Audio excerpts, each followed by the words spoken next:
And welcome to the webinar that's talking about addressing elder abuse, neglect, and exploitation. It appears that there's still a few that have signed up that will probably be joining us, but we're going to go ahead and get started.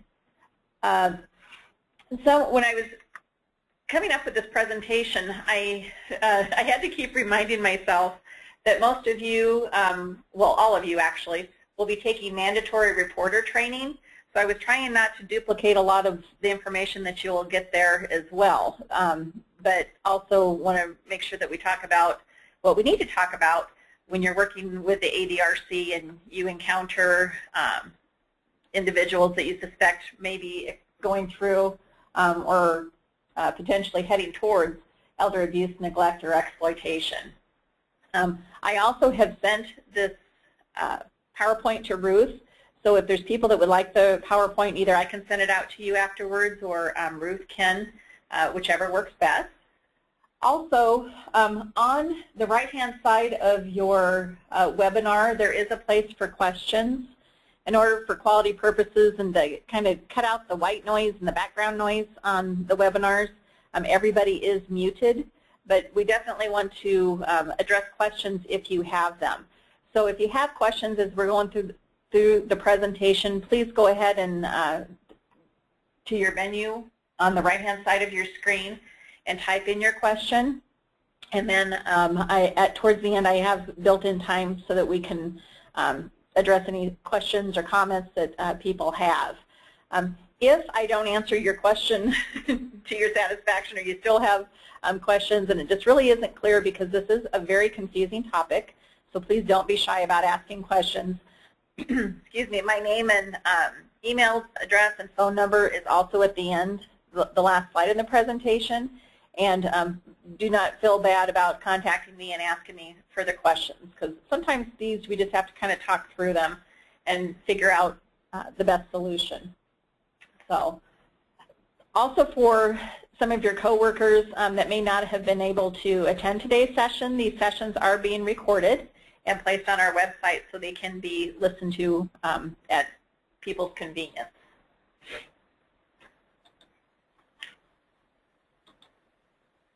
So the objectives today that we're going to be talking about is we're going to be talking about and helping to develop an understanding of Iowa's adult abuse system.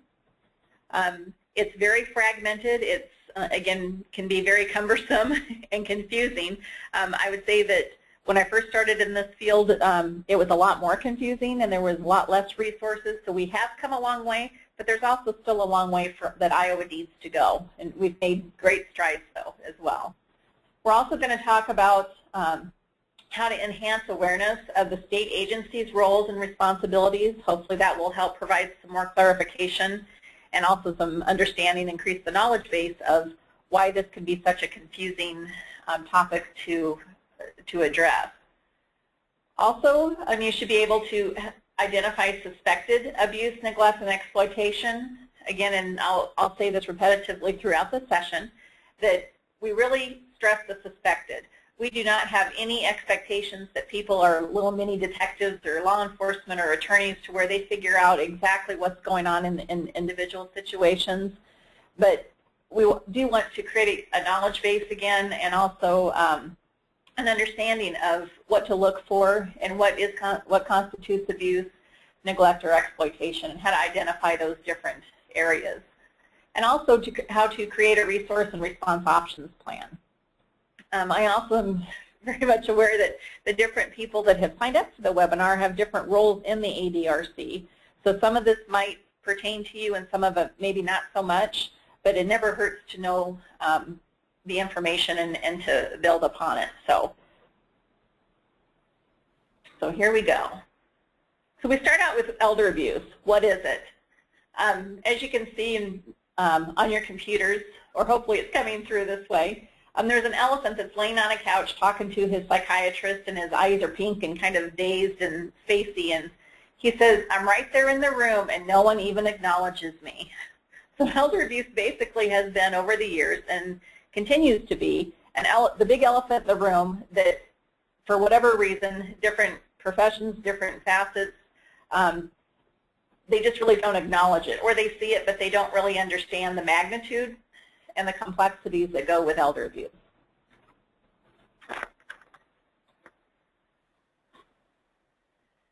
The statistics here in front, what I'm doing now is just kind of laying some groundwork to again create an understanding of how widespread elder abuse really is.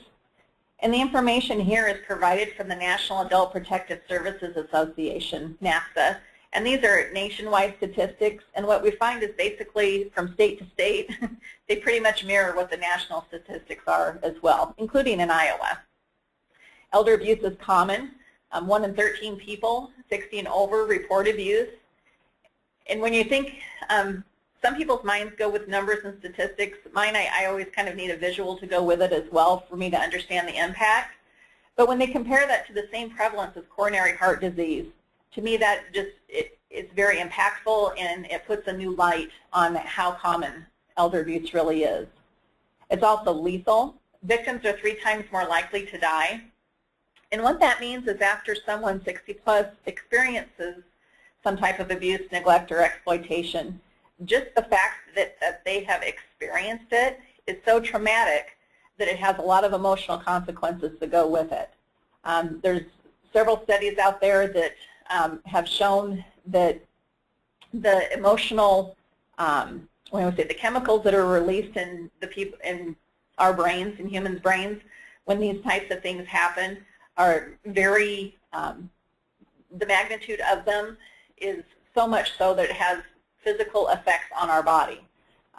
It's also, if you think about it, someone who is 60 plus, say they're financially exploited. They worked their whole life saving up money, preparing for their future, and in a one fell swoop, it's gone. They don't have time to make that money back up. If something happened to someone in their 20s or their 30s where they were scammed, it's still a traumatic event. It's still horrible, but they also have many more years ahead of them where they could potentially make up some of that difference and help create their nest egg. And a lot of it, too, is when you're betrayed by someone, the generation, especially people in their 70s, 80s, 90s, and up, those individuals, they lived through the Great Depression, and they lived in a different time and a different culture. The pace was much slower, and people were, or appeared to be, much more trustworthy. Lots of deals, instead of doing contracts and such, people just, it was their word and their handshake, and there you have it. So when these types of issues happen and arise, there's a lot of different complexities that come into play. It's also expensive. Victims are 4 times more likely to go into a long-term care facility. If they lose their finances, they no longer can stay in their home. If, say, something happens to them where they've been neglected or abused, again, their health will deteriorate because of that. And so they will need some assistance in order to keep living where they're at. 9% of financial exploitation victims turn to Medicaid as a direct result of exploitation. And all of us do know that it is, that's a huge impact on states, you know, with Medicaid helping to pay for them being in their own homes rather than them being in long-term care facilities.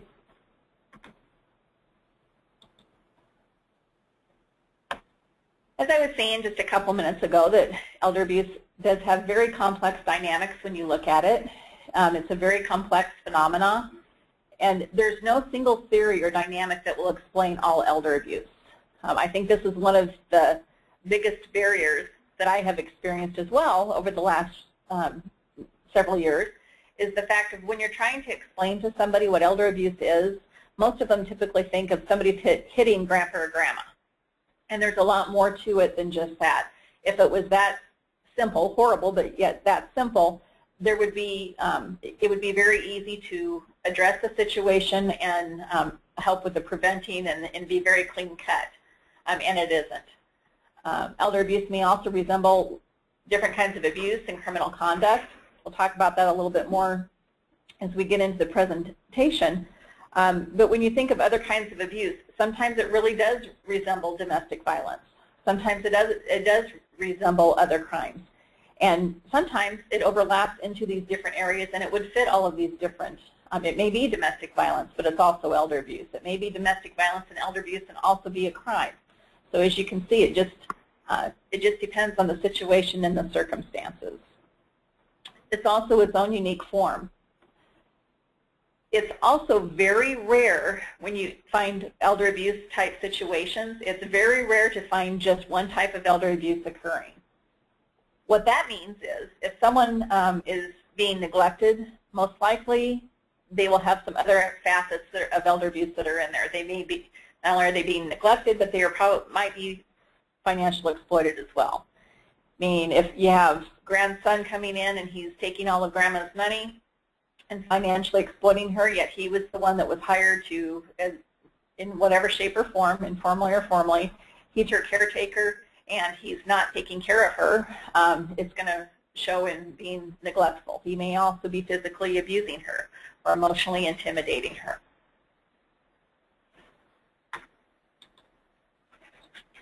Other variables that are included, it also is the relationship. It might be between spouses. It may be between an adult child and their aunt, or excuse me, or their parent. It could be a relative, aunts, uncles, cousins, distant relatives. It could be their caretaker, or it could also be a stranger who targets an older individual for their own gains, ill-gotten gains. As most of you probably know that have worked in this area for quite a while in case management or in other different types of social programs, family dynamics are very complicated as well. And one of the things that I think keep occurring when we are looking at these different complexities is we have to make sure that we're not trying to fix the whole family, because years of culture, years of ingrainment of how they have functioned is not going to be fixed by just us in one full swoop. There are different things that we can do to help facilitate maybe some change, to help them with some prevention and interventions. But we need to also keep in mind that we're not going to be able to fix the whole situation so that it turns out like a Disney movie. You know, it's very hard to guard against that, but we need to make sure that that is something that we're mindful of. Other variables include the presence or absence of medical, cognitive, or other disabilities. It just kind of depends on each individual. A lot of times when you're living with someone or you're close to someone, you see them often, you may not notice the deterioration over time. But whereas if you have been with them and then say you're gone for a while and then you see them again, that might be more noticeable to you as well. The types of abuse we talked about, it could be more than just one type of abuse, and also the setting. Again, Iowa system is the complexities are added to it because of where the person lives. They might live in their own home, in the community, in an apartment. They might live in a facility or an assisted living program, and depending on the different situations, it depends on what are the different resources out there, entities that can help with intervention.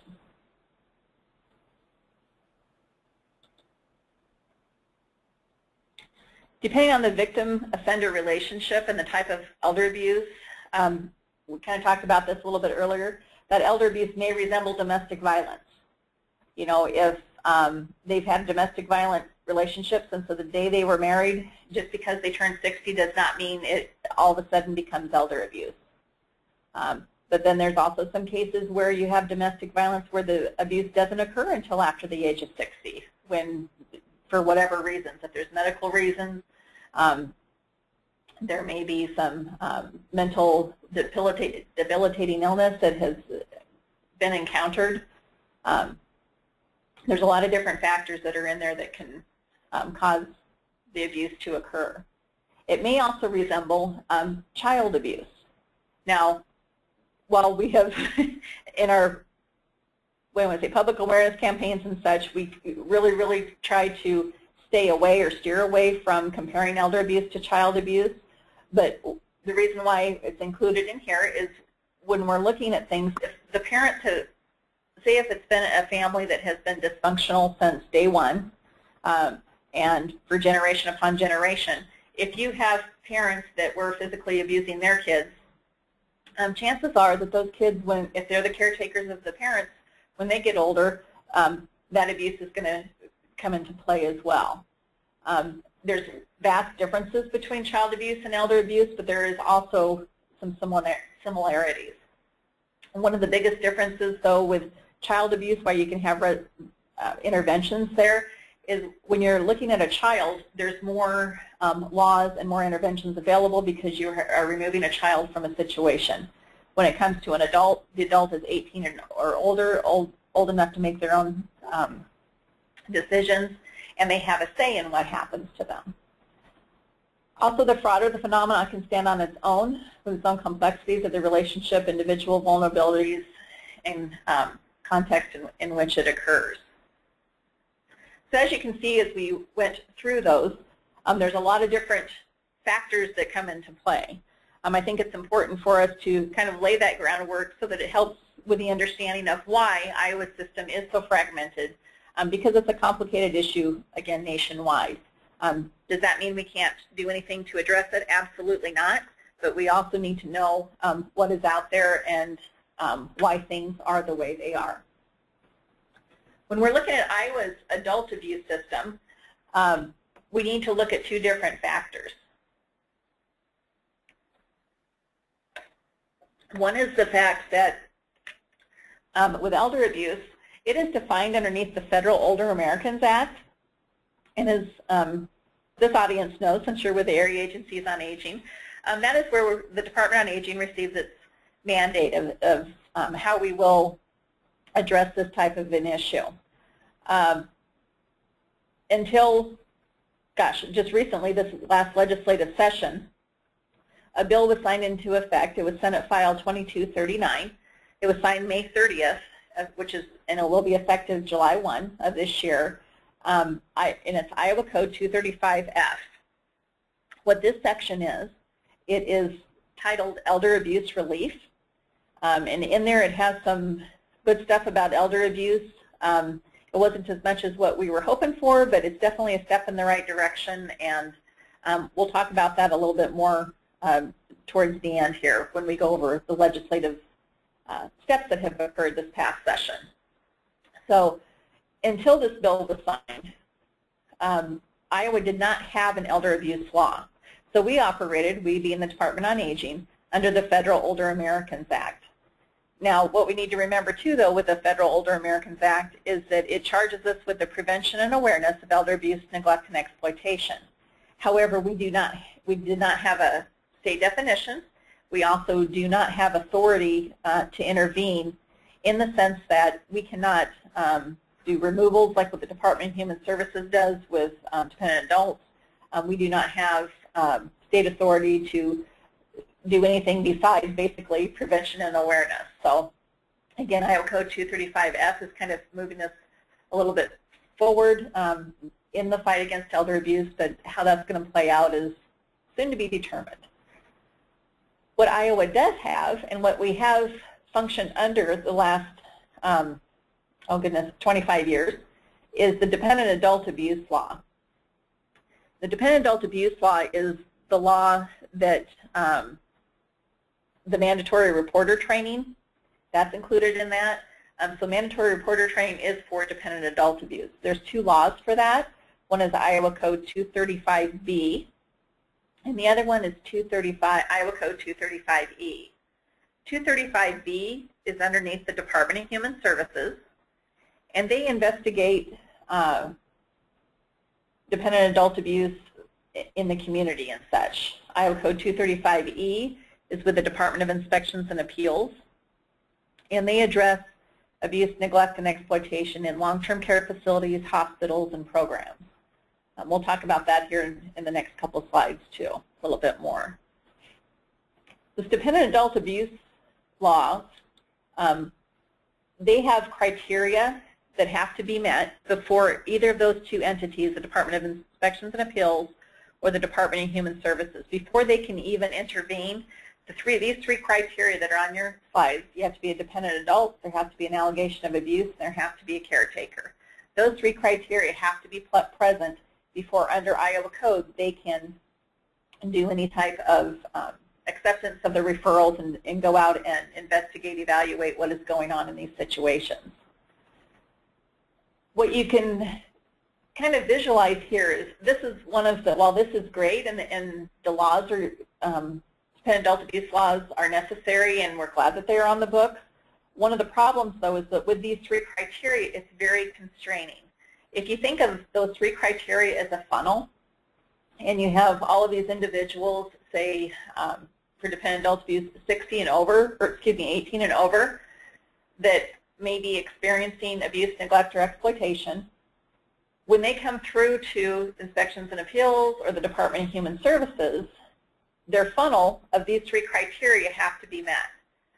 So what happens is that if someone's not deemed a dependent adult, which is very subjective and varies from whatever social worker is conducting the evaluation, if the person's not dependent, neither of those two state agencies can intervene.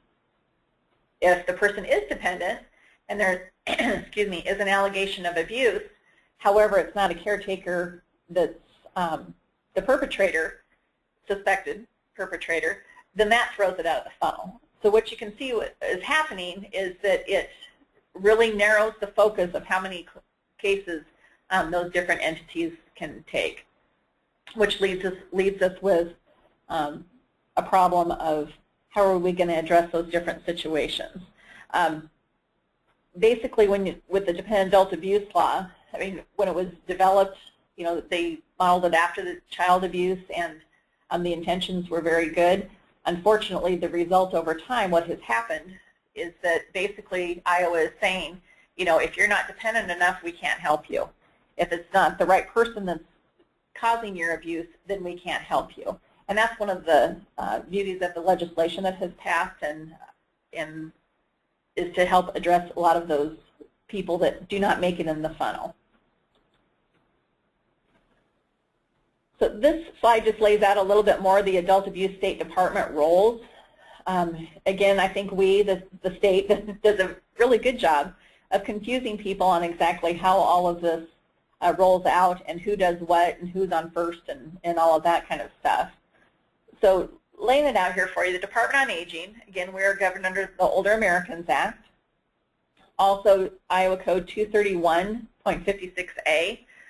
That code section was when the Elder Abuse Initiative was up and running. The last couple years ago, maybe, that language was, revised so that it matches the Older Americans Act, which basically states that, you know, we handle public awareness and education and training and prevention of elder abuse, neglect, and exploitation. The 235B.16, that is the Department of Human Services code, but the Department on Aging, right in the code, is named as working with the other state departments on training and education for adult abuse. So our agency, what we work mainly with is advocacy, information, policy, training, education, and such. Department of Human Services, again, the Iowa Code 235B is the code section that they have, which grants them authority to intervene in these types of cases. It's for people who are in their community, their residential home, mobile home, apartment, independent living.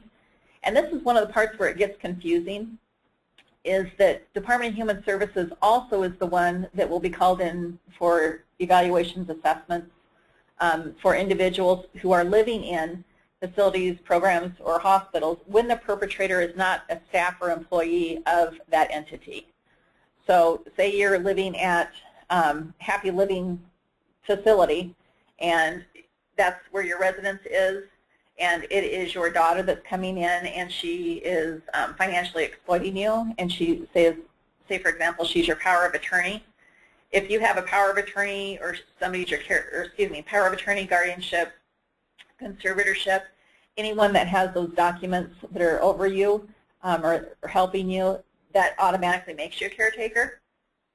So if that person's coming in and they're doing the exploitation, abuse, or neglect, that is when the Department of Human Services would get involved. They would work with the Department of Inspections and Appeals, but under the code, that's their purview.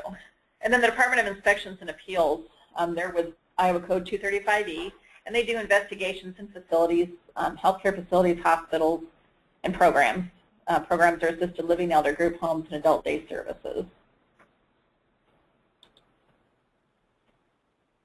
Okay, for those of you that are visual, you can just kind of look at this and your eyes are probably going to glaze over, and that's absolutely okay. But what the schematic is trying to illustrate is how complicated these systems are. The purple circle, which is the biggest circle, that is basically demonstrating Iowans, all of the Iowans that are age 60 and plus. Out of that, 60 plus, the inner red circle are the people that, the Iowans that have suspected elder abuse going on, neglect or exploitation going on in their lives, that would come through the ADRCs. You've referred to the ADRCs or called the ADRCs directly. The green circle is the Department of Human Services, how they overlap with the system with suspected dependent adult abuse. And then our boys in blue, or I shouldn't say our boys, our officers in blue represents law enforcement, and where their role is when it comes to crime. So when you're looking at that, a lot of times people will tell you, well, DHS, that's civil. The dependent adult abuse law is civil, which is true. But there's also parts in the code where there are criminal code sections and penalties for people who commit dependent adult abuse. So what the schematic is trying to illustrate is there are times when the Department of Human Services does things on their own. There are times when they, can they see my marker? No, I can do my, here, hang on a second, I'll do a little pointer here. What's the pointer?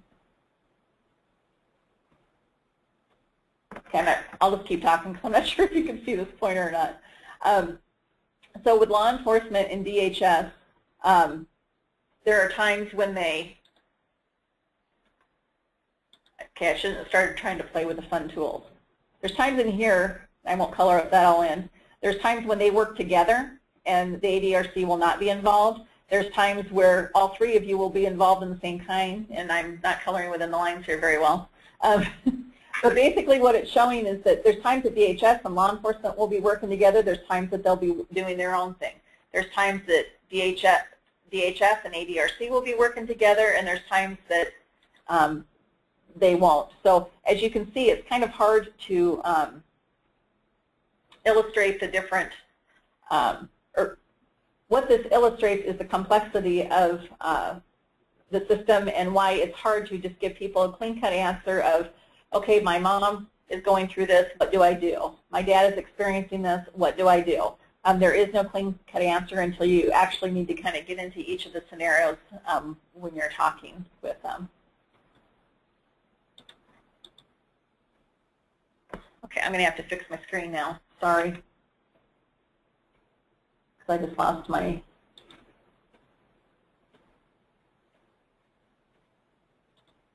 That's what I get for trying to play with the fun things here. Okay, there we go.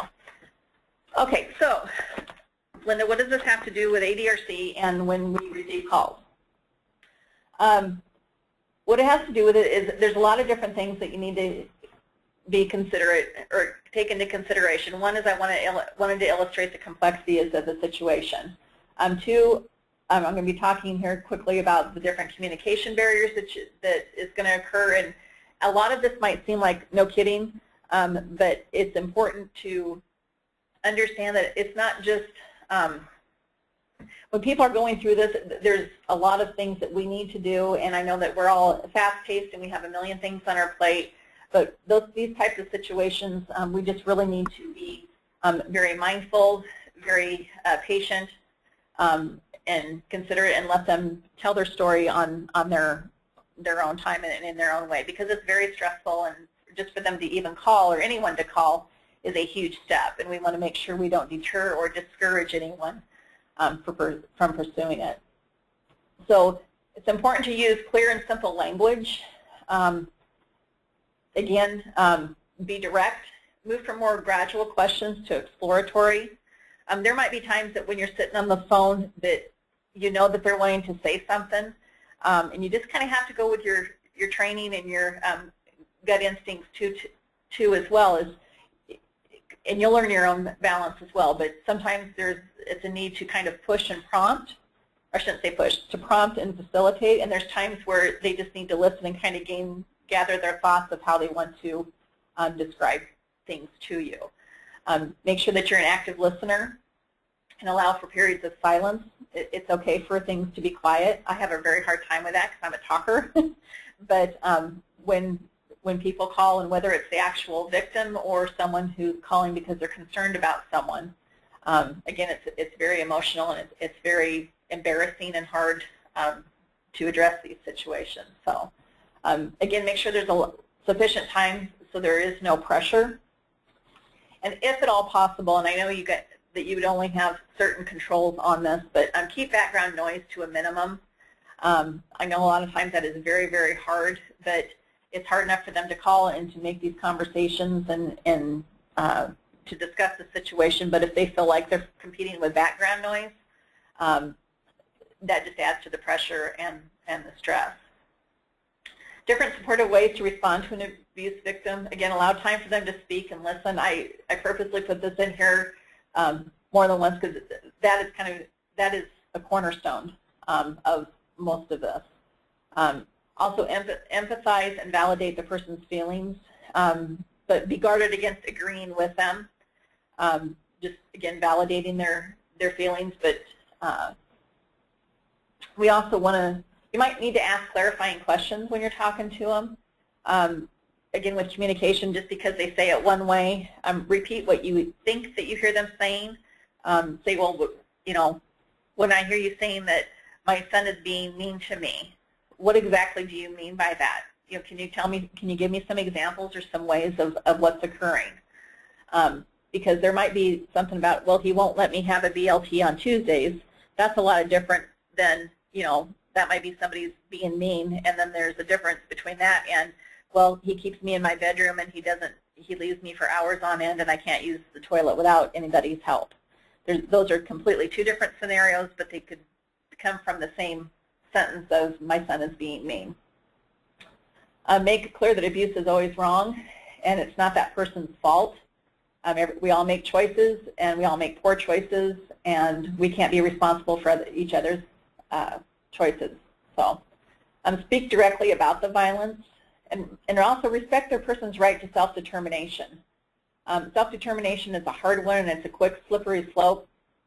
And if you think about it, if you reverse it on yourself, if you were living in your house and somebody, I'm kind of a clean freak, so if someone came and told me, you know what, Linda, you can't clean your bathrooms or your house for 2 months, I'm really going to resist that. So we have to make sure that what we're doing is we're respecting people's right to self-determination, respect their culture, also respect the fact that, you know, if they've always been kind of a sloppy housekeeper and collector, they're going to be a collector when they're 60, 70, 80 as well. So a lot of those situations can get really messy really quick, and I'm not talking about the excessive hoarders and such, but there's always different ways that we need to handle different situations. So, and again, as we're going through this, if you guys ever have any questions, feel free just to call me and bounce some ideas off of me, or, you know, your frustrations, or you're not quite sure what to do, because I'm happy to brainstorm ideas with you. Assure the person there are resources out there to help and that he or she is not alone. Some don'ts in communicating with victims. Make sure, and I don't think people ever do this intentionally. I think sometimes we just get caught up in the moment. The adrenaline's going, the excitement's going, and we're not really thinking through and being mindful of what we're saying before we're speaking it. But make sure that when you talk to the victim, that other people are not present. And I understand that, you know, 99% probably of your calls will become, or your contacts will be coming on the phone, but there could be people that are walking in the door as well. But even if they're on the phone, if you hear someone in the background prompting and telling them what to say, or you hear, you know, they're talking to you, and then all of a sudden you kind of hear a door slam in the background or something, and their tone may change, don't be shy to ask them if is now not a good time to talk. Do you want me to call you back? That kind of thing. So Give them an out if they need one. Of course, don't ever blame the victim. Don't tell them that it's really not that bad and minimize the pain that they're going through. A lot of times there might be something that, say if we go back to the example where someone says, well, they won't give me my BLT on Tuesdays. That doesn't seem like, I mean, that seems pretty minor, if you will. But ask more questions because that might just be the tip of the iceberg of them, you know, kind of testing the waters to see how, if it's going to be helpful, how they can roll out their story. Don't check out the story with the abuser. Don't demand that the victim take certain courses of action. It is always their choice of what they want to do. If they just learn to reach out, they just learn to know their options, but they want to stay in their situation, as hard as it is, that can be their choice too. And also, as we kind of talked about earlier, don't think that you failed if you did not fix the situation for them. The next couple slides are different types of questions that you can ask.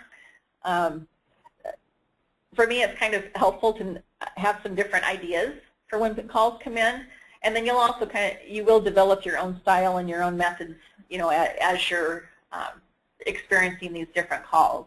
The different types of questions, and this is not a litany of questions that you need to check off and ask each individual person. These are just kind of different tools in your toolbox that you can pull out if you so choose. Questions like, do you feel safe? Is anyone hurting or scaring you? And a lot of times people say ask open-ended questions only. I think it's better if sometimes you need to ask open-ended questions and sometimes you need yes-no questions. It just kind of depends on the situation. Is anyone asking you to do things that you're not, you don't understand or that make you uncomfortable? Has anyone taken things that belong to you without asking or without your approval? You also could add in there, you know, is there any medications that, you know, somebody has taken if you find out that there's someone in their home that has a drug problem and such, you know, you can work that into if it seems like it fits. Also a good one to ask, there'll be scenarios where people will be talking with you and telling you situations, and you might be thinking to yourself, well, I'm not quite sure exactly what they want us to do or how they want us to intervene or the referrals we want to make. That's a perfect time to ask them, you know, what is it that they would like to have occur? You know, what is it that they really want to have happen? You can ask, do you rely on anyone else for help? What kind of help? Does that person ever fail to meet your needs or, you know, to help you? Also ask questions that assume. It kind of turns it around a little bit. This also is helpful with family members when they're calling about other family members, or they're, you know, a brother's calling about his naughty sister who has always been trouble and now she's doing this to mom. Ask questions about, well, how did they respond when you did something? You know, like, well, how did your sister respond when you asked her, you know, why this is occurring or why she is doing this? That kind of helps them think too of possible interventions that they can do on their own. I always like to throw in there too of asking them who all have they talked about on this subject, or who all at the state have you called, what entities have you called, because I sure don't want to refer them right back to someone who has referred them to me. So that's something that you may want to think about as well. The different behaviors here, this slide, it just talks about different behaviors that they may exhibit. Again, this is not a checkoff list. It's just different ones that they will probably exhibit and at different times, and it could be that they vacillate through these different emotions at different times when they're on the conversation with you, in the conversation with you. A few things that I think is important to know about abusers. Most older victims are abused by someone they know and trust or would expect to trust. So basically in people, everybody, no matter what your age is, everybody has a circle of, intimate circle of trust, if you will, of people. There's different levels of trust, but people who you allow in close enough into your business, if you will. Typically that's family members, your spouses, caregivers, and again, people of trust and people in positions of trust or authority. 90% of abusers fall into that, which makes you gasp and you're very surprised by it. But what also, if you think about it, though, that makes sense. Because how would anyone be able to get that close to you in order to exploit you or abuse you unless they were basically in your circle of trust? And when it comes to who are perpetrators and who isn't, it could be anybody. There have been bankers, there have been attorneys, there have been clergy, you name it, and we basically have seen it, as I'm sure many of you have as well. So just kind of keep that in mind, and mentally always keep in mind that you're just trying to be a neutral party and not trying to take any sides or believe who's telling the truth, because there's some mighty fine liars out there. So also there's the people that target older individuals because of their age and perceived or real frailty. Strangers, you know, people who call on phones, the fraudsters and scammers out there. There's also different types of abusers. There's well-intentioned abusers. There's people who lack interest and concern, abusive people, and sadistic people. When you're looking through that, if you think about it, abusers are abusers, but I think it's also important that we need to flip and look on the other side of why is this occurring. The reason why I think it's important to share this is because this might also help when you're looking at different interventions and different referrals when you have the calls come into the ADRC. You know, who should we be contacting and why.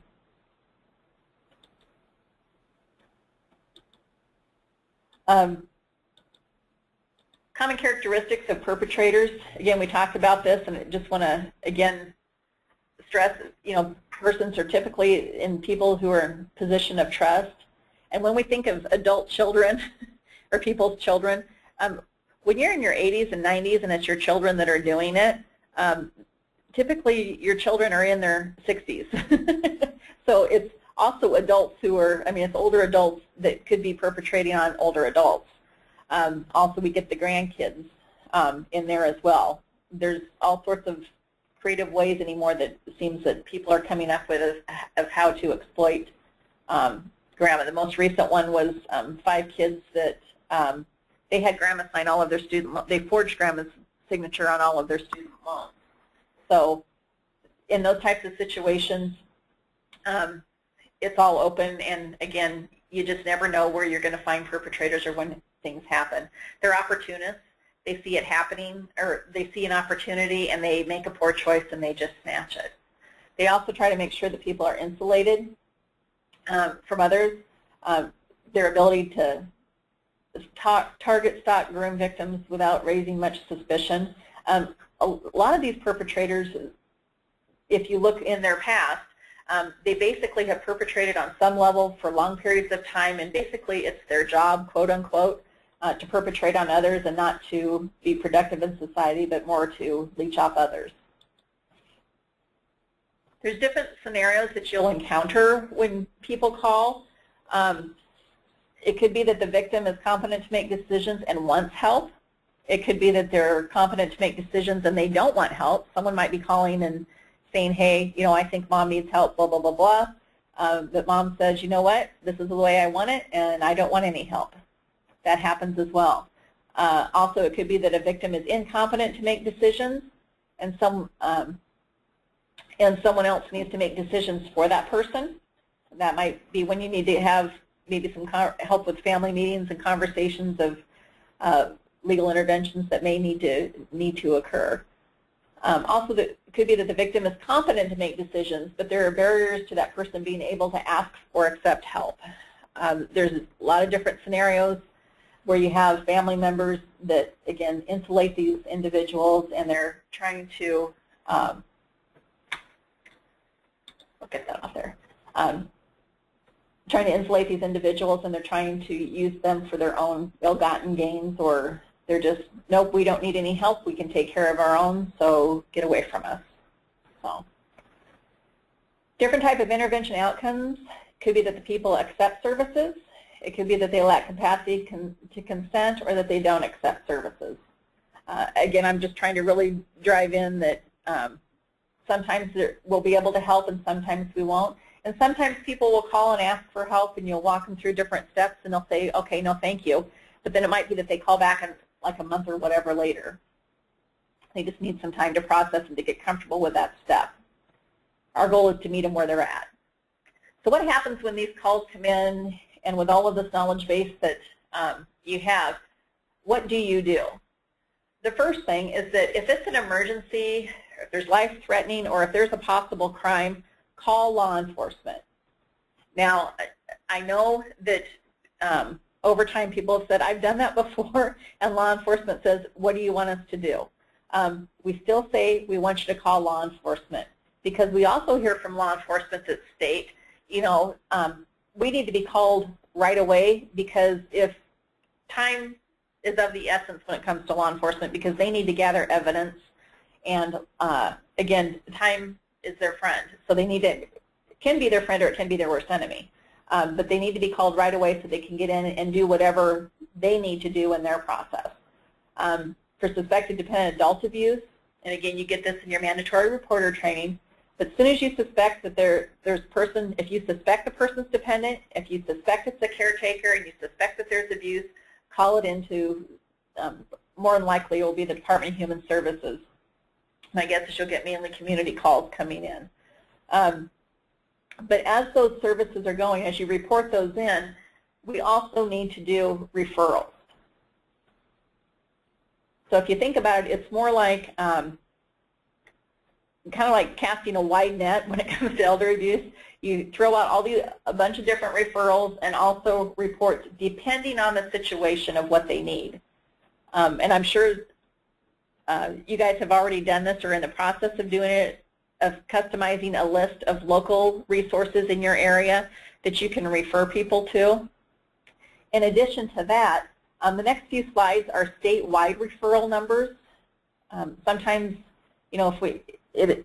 sometimes it's helpful to also have statewide information so that it can complement what you do or do not have on the local level. And it could be sometimes, if, say if you have a domestic shelter on the local level, it may be that they can also partner with the statewide domestic violence hotline as well. So there's numbers in there. Also, you could refer to the legal hotline for older Iowans.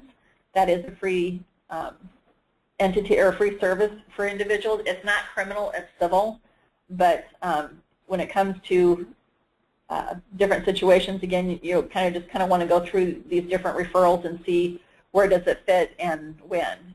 And again, a lot of it might just be trial and error and experience. There's times that I refer people to different entities, and depending on the circumstances, the entity might say, yeah, we can help them, and there might be times that they say, no, that we can't. What I always do, though, is whoever I'm working with, is I tell them, if you're not getting assistance, please call us back and we'll brainstorm some other ideas. So we have Disability Rights Iowa, the State Long-Term Care Ombudsman's Office, the SHIP. There's also consumer fraud with the Attorney General's Office. If you guys suspect, or if anyone suspects Medicaid fraud and abuse, there's phone numbers there to call. Investment fraud and investigations with the Iowa Insurance Division. They have a huge campaign going now for fraud and scams that they're partnering with our office and the Attorney General's office on, and SHIP as well. I lost my cursor. There we go. So what's ahead? Again, with those referrals, if you have questions about them, again, do not hesitate to contact me. And again, those are state resources. Make sure that you have local ones that you can refer people to. I usually ask them too if they, a lot of people like to write them down or have phone numbers, but sometimes there's people too that surprise me and say, could you shoot me an email with this information? Which, of course, I'm happy to do that as well. So what's ahead? What happened in 2014? Just a brief overview, because I'm going to kind of skip down to the last bullet first. I probably should have put that in different order. We are hosting a free webinar in honor of elder abuse awareness. Because of timing, we couldn't do it on the day, but we're thinking June is Elder Abuse Awareness Month. So this webinar will be on June 25th from 9 to 11:30, and it's going to have Kim Murphy in our office, Chantel Smith from the Attorney General's office, and then Margaret Van Houten from the Iowa Bar Association. Well, she's with the Iowa Bar Association. She's with a law firm here in Des Moines. that was very instrumental in working on the Iowa Uniform Power of Attorney Act. All three of those attorneys are going to talk to us about the different legislation that happened. Senate File 2239, just a brief overview. It has an elder abuse definition and law, but it's only for civil elder abuse relief. It also includes protective orders in there. How that's all going to roll out is kind of yet to be determined. We're still kind of basking in the glow of yay, it got passed. And then another bill that passed that was helpful in the fight against elder abuse, neglect, and exploitation, and will be a resource at some point for ADRC, is to help begin reestablishing the Office of Substitute Decision Maker. That was a huge success. We'll hear more about that on June 25th. There also was funding for the area agencies on aging to address elder abuse, neglect, and exploitation. It's a little over $500,000 to be split equally among each AAA. Again, how that's going to roll out and how that's going to be utilized in the AAAs, stay tuned. That information will be, they're working on exactly how that will be rolled out and defined. House File 2168, the Iowa Uniform Power of Attorney Act. This is for financial documents only, but this is a huge step. All of this is huge steps in the right direction in combating elder abuse, neglect, and exploitation. So again, this is a free webinar. We are going to record it, and it will be put on our website. So if you can't make it June 25th, that information will be out there for you to review later. So at this time, I am going to go in and see if there are any questions that have been posted.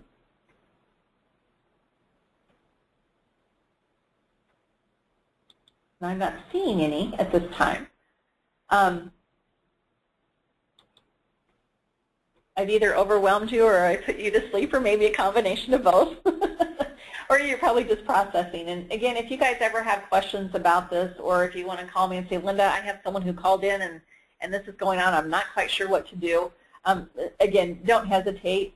We're all kind of, I'm so happy about the ADRCs and how these are working and getting rolled out, and we're all kind of learning together, and we're all in the same boat rowing in the same direction, which is terrific. So again, if you have any questions, don't hesitate to contact me, and there is my name and phone number and email. And thank you again for joining us today. I'll leave the slide up for a couple of minutes, but this will end our webinar. Thank you.